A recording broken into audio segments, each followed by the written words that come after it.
La judoka mexicana Liliana Cárdenas compitió en el Grand Slam que se realizó en Brasil, evento que repartió puntos camino a los Juegos Olímpicos de Tokio 2020.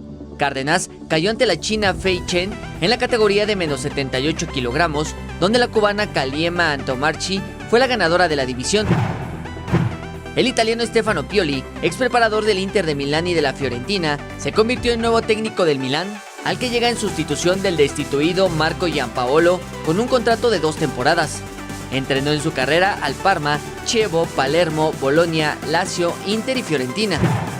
El presidente del Consejo Mundial de Boxeo, Mauricio Sulaimán, dio a conocer que a Saúl Canelo Álvarez no le interesa participar en los Juegos Olímpicos de Tokio 2020.